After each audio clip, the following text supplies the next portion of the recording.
My name is Miles Grant.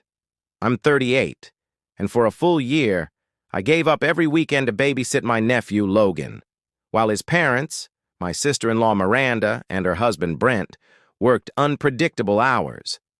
It wasn't occasional. It was expected. They'd drop Logan off like a pizza order, sometimes without even knocking, and I'd just take him in. No questions asked. Because that's what family does, right? You swallow your own plans, your own time, your own rest. And you say yes. You smile when they call it a favor, instead of what it really is. Free. Child care. And maybe, deep down, I convinced myself that's how family worked. Give, and give, and give. And maybe, just maybe, you'd get something back when you needed it. But that's not how it happened. Every Friday night, I'd watch their headlights swing into my driveway. Logan's small face pressed against the window, half asleep. Miranda would barely say hello. Just unbuckle him, carry his backpack in like she was clocking out of a shift. Brent? Always stayed in the car, engine running, radio on. I'd wave. He'd give me a nod. Then they'd be gone, leaving Logan blinking at me like I was supposed to transform into his entire world until Sunday evening, and I did. I took him, fishing. I taught him how to ride a bike. I cheered at his soccer games. I made sure he brushed his teeth and took his asthma meds. I was good at it, better than I thought I'd be. But good didn't seem to matter to anyone, except Logan. There was a Saturday morning when I woke up to the smell of burnt pancakes. Logan was standing on a stool, spatula in hand, grinning like he'd conquered the world. I made breakfast, Uncle Miles. He beamed. And in that moment, the exhaustion, the resentment, the sheer drain of being the designated backup parent, it all softened. I ruffled his hair and told him he was a champion chef. He giggled. We sat at the kitchen table. The pancakes were blackened on one side, but perfect in their own way. That's what kept me going, I guess, those moments. Then came the day I needed a favor, a work trip. 3 days, that's all, just 3. Alyssa, my wife, couldn't get off work. So I asked Miranda if she could swing by the house and feed Zeke, our 10-year-old Labrador, while I was away. It wasn't much, just scoop some food, let him out to do his business, refill his water. She looked at me like I'd asked her to donate a kidney. "I'm not your assistant," she said, like she'd never asked me for anything. Like Logan hadn't practically lived at my place for a year. I was stunned. But I tried to laugh it off. "Come on, Miranda. It's just 3 days," I said. She crossed her arms, tilted her head. "It's not my job to take care of your dog." I turned to Alyssa for backup, but she just shrugged. "You can't expect people to owe you," she said, like I'd kept a ledger, but I hadn't. Not until that night. That night, sitting in the living room with Zeke asleep at my feet, I started counting every time they dropped Logan off without asking. Every dinner I'd skipped with Alyssa because I had to be home with him. Every nightmare I'd soothed, every soccer game, every nod from Brent like he was paying a debt. And then I thought about Zeke, his loyalty, his quiet devotion, how he'd sit by the door every Sunday evening waiting for Logan to come back, tail thumping with hope. That was the night everything snapped. I felt it inside me, a click, like a switch thrown.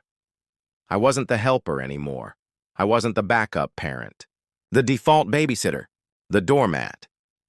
I was a man who had given more than he should have, and when he needed one small thing, he'd been told he didn't matter. That's what family does, they'd say. They lean on each other. But where was the leaning now? Where? Was the reciprocity?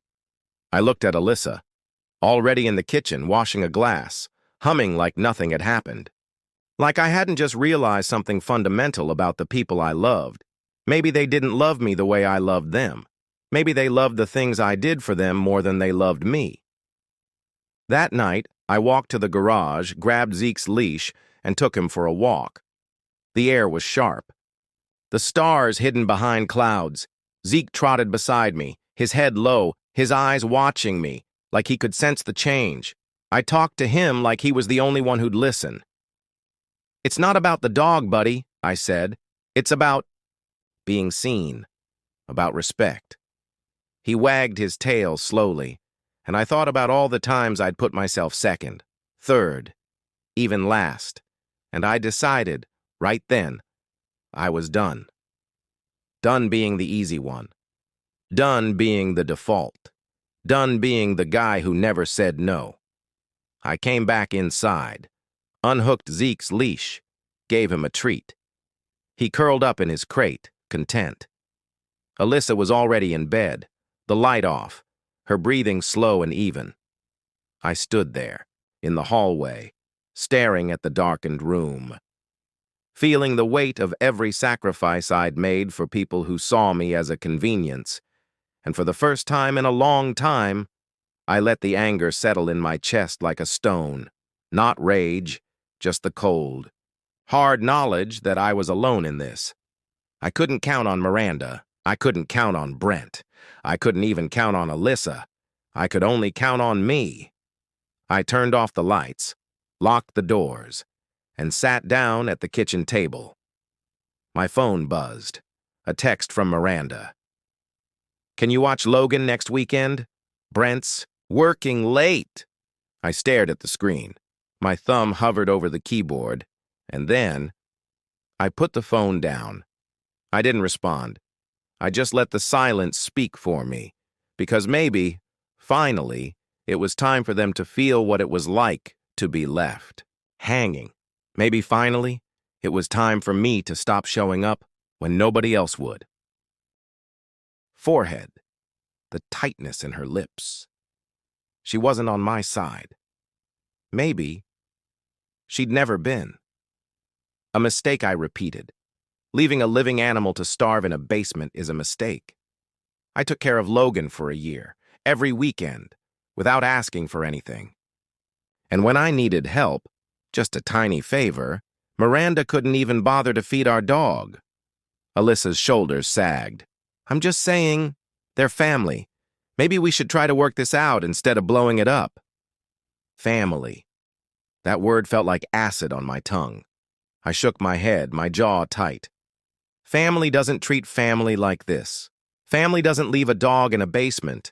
Family doesn't write notes telling you to pay for a sitter when you've given them everything. "No, I'm done, Alyssa.